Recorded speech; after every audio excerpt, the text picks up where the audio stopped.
মাননীয় স্পিকার, আমার বক্তব্যের শুরুতেই আমি মুজিব বর্ষ উপলক্ষে আয়োজিত এই অধিবেশনে সর্বকালের সর্বশ্রেষ্ঠ বাঙালি জাতির মহানায়ক, স্বাধীন বাংলাদেশ রাষ্ট্রের স্থপতি, জাতির পিতা বঙ্গবন্ধু শেখ মুজিবুর রহমানের প্রতি গভীর শ্রদ্ধা জানাই। 1975-এর 15ই আগস্টের কালো রাত্রিতে বঙ্গবন্ধু ও তার পরিবারের সদস্যবৃন্দ সহ যারা শহীদ হন তাদের প্রতি শ্রদ্ধা জানাই। জাতীয় 4 নেতার প্রতি শ্রদ্ধা জানাই। মুক্তিযুদ্ধে আত্মোৎসর্গকারী 30 লক্ষ শহীদের প্রতি শ্রদ্ধা জানাই। নির্যাতিতা 2 লক্ষ মা বোনের প্রতি শ্রদ্ধা জানাই। স্বাধীন বাংলাদেশে বঙ্গবন্ধুর অনুসৃত পররাষ্ট্রনীতি সম্বন্ধে আলোচনা করতে চাই। এই আলোচনা করতে গেলে প্রথমে তরুণ ছাত্রনেতা শেখ মুজিবুর রহমানের 1947 সালে ভারতবর্ষ বিভাগের পরে কলকাতা থেকে ঢাকা আসার সময় থেকে শুরু করতে হয়। তার প্রিয় বাংলা তখন পাকিস্তান নামক রাষ্ট্রের অংশ হিসেবে আত্মপ্রকাশ করেছে। এই তরুণ নেতা ঢাকায় পা দিয়েই অনুধাবন করেন যে এই পট পরিবর্তনের ফলে আমাদের শুধু ঔপনিবেশিক শক্তির রূপটাই পাল্টালো। তাই তিনি ঢাকা বিশ্ববিদ্যালয় কর্মচারীদের আন্দোলন, বাঙালি পুলিশের উপর পাকিস্তান সেনাবাহিনীর অত্যাচারের বিরুদ্ধে আন্দোলন ইত্যাদিতে নেতৃত্ব দিতে শুরু করেন। 1949 সালে মুসলিম লীগ থেকে বেরিয়ে আওয়ামী মুসলিম লীগ গঠন করেন।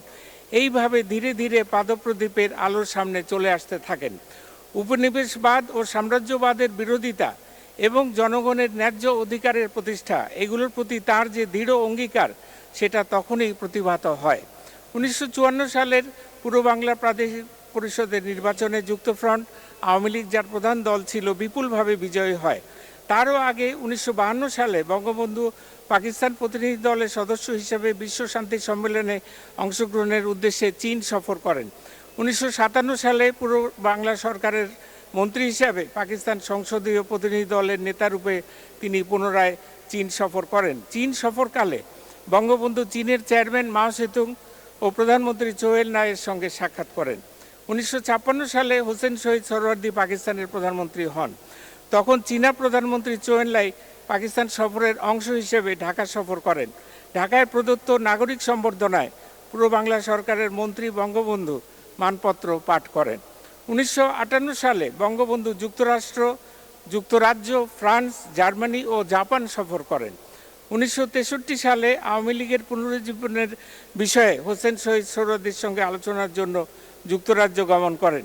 যুক্তরাজ্যের লন্ডনেই তখন পর্যন্ত বহির্বিশ্বের সর্বোচ্চ সংখ্যক প্রবাসী বাঙালির অবস্থান ছিল। যখনই বঙ্গবন্ধু পাকিস্তানি জেল থেকে ছাড়া পেতেন তিনি সেখানে যেতেন। আগরতলা ষড়যন্ত্র মামলার সময়ও যুক্তরাজ্য প্রবাসীরা স্যার টমাস উইলিয়ামস কুইন্স কাউন্সিলকে তার মামলায় আইনজীবী হিসেবে পাঠিয়েছেন। বঙ্গবন্ধু তাই স্বাধীন বাংলাদেশে ওয়েস্টমিনস্টার ধাঁচের পার্লামেন্টারি ব্যবস্থার প্রবর্তন করেন। 1970 সালের সাধারণ নির্বাচনের প্রাক্কালে 28 অক্টোবর 1970 বঙ্গবন্ধু শেখ মুজিবুর রহমান পাকিস্তানের বেতার ও টেলিভিশনে আওয়ামী লীগের প্রধান হিসেবে বক্তৃতা দেন। এই বক্তৃতায় তিনি প্রথমবারের মতো রাষ্ট্রের পররাষ্ট্রনীতি সম্পর্কে গুরুত্বপূর্ণ বক্তব্য পেশ করেন। বঙ্গবন্ধু বলেন, আজ বিশ্বজুড়ে যে ক্ষমতার লড়াই চলছে সেই ক্ষমতার লড়াইয়ে আমরা কোনো মতেই জড়িয়ে পড়তে পারি না। এই জন্য আমাদের অবশ্যই সত্যিকারের স্বাধীন জোট নিরপেক্ষ পররাষ্ট্রনীতি অনুসরণ করতে হবে। সাম্রাজ্যবাদ, উপনিবেশবাদ এবং বর্ণবৈষম্যবাদের বিরুদ্ধে বিশ্বব্যাপী নির্যাতিত জনগণের যে সংগ্রাম চলছে সেই সংগ্রামে আমরা আমাদের সমর্থন জানিয়েছি। কারো প্রতি বিদ্বেষ নয়, সকলের প্রতি বন্ধুত্ব, এই নীতির ভিত্তিতে বিশ্বের সকল রাষ্ট্রের সাথে, বিশেষ করে প্রতিবেশী রাষ্ট্রসমূহের সাথে আমরা শান্তিপূর্ণ সহাবস্থানে বিশ্বাসী। মুক্তিযুদ্ধে বিজয় লাভের পরে পাকিস্তানি কারাগার থেকে মুক্ত হয়ে লন্ডনে পৌঁছে তিনি ব্রিটিশ প্রধানমন্ত্রী এডওয়ার্ড হিথের সাথে তার সরকারি বাসভবনে সাক্ষাৎ করেন। লন্ডন থেকে ঢাকা ফেরার পথে তিনি দিল্লিতে যাত্রা বিরতি করেন। বিমানবন্দরে ভারতের রাষ্ট্রপতি ভিভি গিরি, প্রধানমন্ত্রী ইন্দিরা গান্ধী ও অন্যান্য নেতৃবৃন্দ অভ্যর্থনা জানান। দিল্লি ক্যান্টনমেন্টের প্যারেড গ্রাউন্ডে আয়োজিত এক বিরাট সম্বর্ধনা সভায় বক্তৃতা প্রসঙ্গে বঙ্গবন্ধু বলেন, কোট, বাংলাদেশের স্বাধীনতা সংগ্রামের প্রতি ভারতের জনগণ, সরকার ও সেনাবাহিনী যে সহানুভূতি ও সমঝোতার মনোভাব প্রদর্শন করেছেন, এর জন্য তারা যে আত্মত্যাগ করেছেন তাতেই দুদেশের সম্পর্ক দৃঢ় ভিত্তির উপর প্রতিষ্ঠিত হয়েছে। তিনি আরও বলেন, কোট, ভারতের প্রধানমন্ত্রী ইন্দিরা গান্ধী বাংলাদেশের মুক্তি এবং বাংলাদেশের দুস্থ মানবতাকে সাহায্য করার জন্য কোনো চেষ্টাই বাদ দেননি। প্রধানমন্ত্রী ইন্দিরা গান্ধীর সঙ্গে তার নীতির মিল সম্পর্কে বঙ্গবন্ধু বলেন, এটা হচ্ছে আদর্শ দৃষ্টিভঙ্গি ও মূল্যবোধের মিল। ভারত সরকারের আমন্ত্রণে বঙ্গবন্ধু 1972 সালের 6 ফেব্রুয়ারি কলকাতা সফর করেন। ভারতের ইতিহাসের বৃহত্তম জনসভায় বাংলাদেশের প্রধানমন্ত্রী বঙ্গবন্ধু শেখ মুজিবুর রহমান ঘোষণা করেন, কোট, ভারত বাংলাদেশের মৈত্রী চিরদিন অটুট থাকবে, বিশ্বের কোনো শক্তি পারবে না এই মৈত্রীতে ফাটল ধরাতে। ভারত বাংলাদেশের ভূখণ্ডে আর সাম্রাজ্যবাদের খেলা চলতে দেওয়া হবে না, আনকোট। বঙ্গবন্ধু বলেন, আমার বাংলা তিতুমিরের, সূর্য সেনের, সুভাষ বসুর, ফজলুল হকের, সোহরাওয়ার্দীর বাংলা। বঙ্গবন্ধু পশ্চিমবঙ্গ, ত্রিপুরা, মেঘালয় ও আসামের জনগণের প্রতিও কৃতজ্ঞতা প্রকাশ করেন। বাংলাদেশ থেকে ভারতীয় সৈন্য প্রত্যাহারের পর ভারতের প্রধানমন্ত্রী ইন্দিরা গান্ধী 17 থেকে 19 মার্চ 1972 সালে বাংলাদেশ সফর করেন। তার এই সফরের মধ্য দিয়ে বাংলাদেশ ভারত সম্পর্ক সুদৃঢ় হয় ও সহযোগিতার নবদিগন্ত উন্মোচিত হয়। বাংলাদেশের প্রধানমন্ত্রীর ভাষণের পর শ্রীমতী ইন্দিরা গান্ধী তার ভাষণ শুরু করেন, কোট, জয় বাংলা, বাংলাদেশের ভাই বোনেরা, ভারতের 55 কোটি মানুষের শুভেচ্ছার বাণী নিয়ে আমি সোনার বাংলায় এসেছি। বাংলাদেশের জনগণ যে সাহস ও দৃঢ় মনোবল নিয়ে দুঃখ দুর্দশা মোকাবেলা করেছেন, তার জন্য আমার দেশবাসীর শ্রদ্ধা জ্ঞাপনের জন্য আমি এসেছি। তিনি বলেন, আজকের দিনটি বিশেষ তাৎপর্যপূর্ণ ও সুখের দিনও বটে, কারণ আজ শেখ মুজিবের জন্মদিন। তিনি হলেন এদেশের মুক্তিদাতা। আমি তার দীর্ঘায়ু কামনা করি তিনি দেশকে সঠিক পথে পরিচালনা করেন। স্বাভাবিকভাবেই দিল্লি কলকাতার পর বঙ্গবন্ধুর প্রথম বিদেশ সফর ছিল সোভিয়েত ইউনিয়ন। 1972 সালের 2 থেকে 6 মার্চ তিনি সোভিয়েত ইউনিয়ন সফর করেন। স্বদেশ প্রত্যাবর্তনের পর 1972 সালের 4 নভেম্বর বঙ্গবন্ধুর নির্দেশে প্রণীত বাংলাদেশের সংবিধান গৃহীত হয় ও একই বছরের 16 ডিসেম্বরে কার্যকর হয়। এই সংবিধানের প্রস্তাবনা অংশে বঙ্গবন্ধুর আন্তর্জাতিক চেতনার মূল ভিত্তি বিধৃত হয়েছে।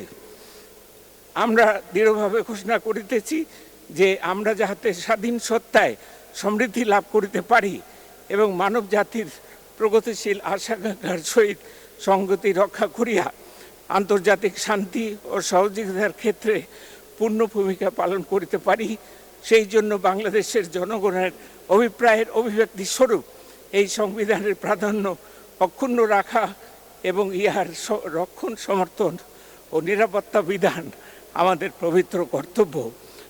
সংবিধানের 25 অনুচ্ছেদে আন্তর্জাতিক সম্পর্কের মূল ভিত্তি বর্ণিত হয়েছে। জাতীয় সার্বভৌমত্ব ও সমতার প্রতি শ্রদ্ধা, অন্যান্য রাষ্ট্রের অভ্যন্তরীণ বিষয়ে হস্তক্ষেপ না করা, আন্তর্জাতিক বিরোধের শান্তিপূর্ণ সমাধান, আন্তর্জাতিক আইনের ও জাতিসংঘের সনদে বর্ণিত নীতিসমূহের প্রতি শ্রদ্ধা, এই সকল নীতি হইবে রাষ্ট্রের আন্তর্জাতিক সম্পর্কের ভিত্তি এবং এই সকল নীতির ভিত্তিতে রাষ্ট্র ক আন্তর্জাতিক সম্পর্কের ক্ষেত্রে শক্তি প্রয়োগ পরিহার এবং সাধারণ ও সম্পূর্ণ নিরস্ত্রীকরণের জন্য চেষ্টা করিবেন। খ প্রত্যেক জাতির স্বাধীন অভিপ্রায় অনুযায়ী পথ ও পন্থার মাধ্যমে অবাধে নিজস্ব সামাজিক, অর্থনৈতিক ও রাজনৈতিক ব্যবস্থা নির্ধারণ ও গঠনের অধিকার সমর্থন করিবেন এবং গ সাম্রাজ্যবাদ, ঔপনিবেশিকতাবাদ ও বা বর্ণবৈষম্যবাদের বিরুদ্ধে বিশ্বের সর্বত্র নিপীড়িত জনগণের ন্যায়সঙ্গত সংগ্রামকে সমর্থন করিবেন। 1972 সালের ফেব্রুয়ারি থেকেই বাংলাদেশ পৃথিবীর বিভিন্ন রাষ্ট্রের কাছ থেকে আনুষ্ঠানিক স্বীকৃতি পেতে শুরু করে। 1973 সালে বঙ্গবন্ধু কানাডার রাজধানী অটোয়ায় অনুষ্ঠিত কমনওয়েলথ সরকার প্রধানদের সম্মেলনে যোগদান করেন। 1973 সালেই আলজিয়ার্সে অনুষ্ঠিত জোট নিরপেক্ষ শীর্ষ সম্মেলনে যোগদান করেন। 1974 সালের ফেব্রুয়ারিতে পাকিস্তানের স্বীকৃতির প্রেক্ষিতে লাহোরে অনুষ্ঠিত ইসলামী শীর্ষ সম্মেলনে যোগদান করেন। 1972 সালের 19 মে তারিখে বাংলাদেশ জেনেভাতে ওয়ার্ল্ড হেলথ অর্গানাইজেশন বা বিশ্ব স্বাস্থ্য সংস্থার সদস্যপদ লাভ করে। এর ফলশ্রুতিতে জাতিসংঘ ও সমস্ত সংস্থায় বাংলাদেশ অবজারভার রাষ্ট্র হিসেবে যোগদানের সক্ষমতা অর্জন করে। ফলে বঙ্গবন্ধুর বাংলাদেশ স্বাধীনতা লাভের পরপরই বিশ্বের রাজনৈতিক মানচিত্রে সগর্বে আত্মপ্রকাশ করে। ওই বছরই বাংলাদেশ জাতিসংঘের সদস্য পদের জন্য আবেদন করে, কিন্তু জাতিসংঘ নিরাপত্তা পরিষদে চীনের তদানীন্তন সরকারের বিরোধিতার কারণে জাতিসংঘেও অবজারভার রাষ্ট্র হিসেবে কার্যক্রম শুরু করে। চীনা জাতিসংঘে নিযুক্ত চীনা স্থায়ী মিশনের সঙ্গে আলোচনার পর 1973 সালের ডিসেম্বরে চীন জাতিসংঘে বাংলাদেশের সদস্যপদ লাভে তার বিরোধিতা প্রত্যাহার করে। 1974 সালের জুন মাসে জাতিসংঘের নিরাপত্তা পরিষদ সর্বসম্মতিক্রমে বাংলাদেশের সদস্যপদ নিশ্চিত করে। 1974 সেপ্টেম্বরের শুরুতে বাংলাদেশ জাতিসংঘের পূর্ণ সদস্য রাষ্ট্ররূপে যোগদান করে। 25শে সেপ্টেম্বর 1974 তারিখে গণপ্রজাতন্ত্রী বাংলাদেশের প্রধানমন্ত্রী বঙ্গবন্ধু শেখ মুজিবুর রহমান নিউ ইয়র্কে অবস্থিত জাতিসংঘ সাধারণ পরিষদের অধিবেশনে তার বহু প্রতীক্ষিত ভাষণ প্রদান করেন। বঙ্গবন্ধু বিশ্বসভায় স্বাধীন বাংলাদেশের প্রধানমন্ত্রী হিসেবে তার ও তার জনগণের মাতৃভাষা বাংলায় ভাষণ প্রদান করেন। এর ফলে যে বাংলা ভাষার জন্য সেই 1948-এর তরুণ ছাত্রনেতা শেখ মুজিবুর রহমান আন্দোলন শুরু করেছিলেন, যে বাংলা ভাষা ও বাঙালি জাতির অধিকারের জন্য সংগ্রাম শুরু করেছিলেন, তার ঐতিহাসিক সাফল্য অর্জিত হলো। বঙ্গবন্ধু তার ভাষণের শুরুতে তাই বলেন, কোর্ট আজ এই মহান পরিষদে আত্মনিয়ন্ত্রণের অধিকার অর্জনের সংগ্রাম বিরাট সাফল্যে চিহ্নিত। বঙ্গবন্ধু বলেন, বাংলাদেশের সংগ্রাম ন্যায় ও শান্তির জন্য সার্বজনীন সংগ্রামের প্রতীক স্বরূপ। সুতরাং বাংলাদেশ শুরু থেকে বিশ্বের নিপীড়িত জনগণের পাশে দাঁড়াবে, এটাই স্বাভাবিক।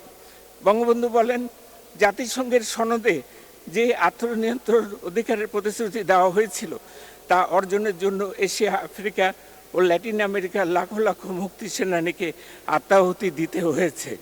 এই সংগ্রাম এখনো চলছে। আলজেরিয়া, ভিয়েতনাম, বাংলাদেশ ও গিনি বিসাওয়ে বিরাট জয় অর্জিত হয়েছে।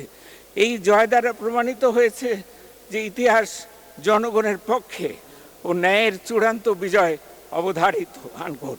বঙ্গবন্ধু বলেন, আমরা তাকাবো এমন এক পৃথিবীর দিকে যেখানে বিজ্ঞান ও কারিগরি জ্ঞানের বিস্ময়কর অগ্রগতির যুগে মানুষের সৃষ্টি ক্ষমতা ও বিরাট সাফল্য আমাদের জন্য এক সংখ্যামুক্ত উন্নত ভবিষ্যৎ গঠনে সক্ষম। এই লক্ষ্যে বঙ্গবন্ধু বলেন, মানবাধিকার সংক্রান্ত সার্বজনীন ঘোষণা অনুযায়ী আমাদের আন্তর্জাতিক দায়িত্ব এমনভাবে পালন করতে হবে যাতে প্রতিটি মানুষ নিজে ও পরিবারের সুখ সমৃদ্ধির জন্য প্রয়োজনীয় জীবন ধারণের মান প্রতিষ্ঠা অর্জনের নিশ্চয়তা লাভ করে। বঙ্গবন্ধু সারাটা জীবন যেভাবে তার জনগণের জন্য স্বাধীনতার ফল আস্বাদনের নিশ্চয়তা চেয়েছেন, যাতে করে ক্ষুধা, দারিদ্র, রোগ, শোক, অশিক্ষা ও বেকারত্বের বিরুদ্ধে সংগ্রামে জনগণ জয়ী হন, ঠিক তেমনি গোটা মানব জাতির জন্যেও একই অধিকারের নিশ্চয়তা বিধান করতে চেয়েছেন। জাতিসংঘে তার বক্তব্যে এই কথাগুলি উঠে এসেছে। পরিশেষে বঙ্গবন্ধু মানব জাতির অন্তর্নিহিত শক্তির কথা উল্লেখ করেন ও বলেন, সর্বশেষ আমি মানবের অসাধ্য সাধন ও দুরূহ বাধা অতিক্রমের অদম্য শক্তির প্রতি আমাদের পূর্ণ আস্থার কথা আবার ঘোষণা করতে চাই। আমাদের মতো দেশসমূহ যাদের অভ্যুদয়, সংগ্রাম ও ত্যাগের মধ্য দিয়ে এই আদর্শে বিশ্বাসী, তাদের বাঁচিয়ে রাখবে। আমাদের কষ্ট স্বীকার করতে হতে পারে, কিন্তু আমাদের ধ্বংস নাই। 1974 সালে বঙ্গবন্ধু জাতিসংঘের সাধারণ অধিবেশনে যোগদান শেষে যুক্তরাষ্ট্রের প্রেসিডেন্ট জেরাল্ড ফোর্ডের বিশেষ আমন্ত্রণে ওয়াশিংটন সফর করেন। এক্ষেত্রে যুক্তরাষ্ট্র বিমান বাহিনীর বিশেষ ফ্লাইটে তাকে নিউ ইয়র্ক থেকে ওয়াশিংটন নিয়ে যাওয়া হয়। উল্লেখ্য যে জাতিসংঘের অধিবেশন থেকে কোনো রাষ্ট্র সরকার প্রধানকে যুক্তরাষ্ট্র সরকার সাধারণত আমন্ত্রণ জানান না। সফল ওয়াশিংটন সফর শেষে তিনি দেশে ফিরে আসেন। বঙ্গবন্ধু জাতিসংঘে একবারই বক্তৃতা দেওয়ার সুযোগ পেয়েছিলেন। 3 মিনিট। এর পরের বছরই 1975 সালের 15ই আগস্টের কালো রাত্রিতে 71-এর পরাজিত শক্তি ও দুষ্কৃতিকারীরা ষড়যন্ত্রের মাধ্যমে বঙ্গবন্ধু আর তার গোটা পরিবারকে নির্মমভাবে হত্যা করে। শুধু বঙ্গবন্ধুর 2 কন্যা বিদেশে থাকায় প্রাণে বেঁচে যান। দীর্ঘ সময় শরণার্থী রূপে বিদেশে থেকে এবং প্রবাসে থাকা অবস্থায় শেখ হাসিনা আওয়ামী লীগের সভাপতি হিসেবে নির্বাচিত হয়ে দেশে প্রত্যাবর্তন করেন ও তার ভাষায় ভোট ও ভাতের অধিকারের জন্য সংগ্রাম শুরু করেন। বঙ্গবন্ধুকে হত্যার পরে বাংলাদেশের ভাগ্যাকাশে দীর্ঘ কালো রাত্রি নেমে আসে। বঙ্গবন্ধুর স্বপ্ন, মুক্তিযুদ্ধের লক্ষ্য, আদর্শ সব কিছু পুনর্লিখিত হয়। দেশ পেছনের দিকে ধাবিত হয়। এক সামরিক স্বৈরশাসক থেকে আরেক সামরিক স্বৈরশাসকের জাঁতাকলে জাতি নিষ্পেষিত হতে থাকে। অনেক চড়াই উতরাই পার হয়ে 1996 সালে শেখ হাসিনা প্রথমবার প্রধানমন্ত্রী নির্বাচিত হন। 1996 থেকে 2001 সাল পর্যন্ত বাংলাদেশের আধুনিক ইতিহাসে স্বর্ণযুগ হিসেবে স্বীকৃত হয়। 2001 সালে নির্বাচন প্রক্রিয়ার দুর্বলতার সুযোগে আওয়ামী লীগের বিজয় ছিনিয়ে নেওয়া হয় ও বাংলাদেশ আবার পেছনের দিকে হাঁটতে শুরু করে। এরপরে শেখ হাসিনাকে আবার জেলে যেতে হয়। জাতীয় সংসদ চত্বরে তাকে নির্জন কারাবাসে রাখা হয় ও সংসদ ভবনের এক পাশে তার বিচারের প্রহসন করা হয়। সব ষড়যন্ত্রের জাল ছিন্ন করে 2008 সালের 29শে ডিসেম্বরের নির্বাচনে বিপুল ভোটে ও বিরাট সংখ্যাগরিষ্ঠতা নিয়ে শেখ হাসিনা পুনরায় প্রধানমন্ত্রী নির্বাচিত হন ও গত 10 বছর ধরে তার পিতা তথা জাতির পিতার স্বপ্ন বাস্তবায়ন করে চলেছেন। বঙ্গবন্ধুর স্বপ্ন ছিল বাংলার দুঃখী মানুষের মুখে হাসি ফোটানো। শেখ হাসিনা সেই কাজটি প্রায় শেষ করে এনেছেন। একই সঙ্গে তার পিতার স্বপ্নের সঙ্গে প্রযুক্তির মাত্রা যোগ করেছেন। ফলে বাংলাদেশ আজ এ পর্যন্ত আমাদের ইতিহাসের সর্বোচ্চ স্থানে এসে দাঁড়িয়েছে।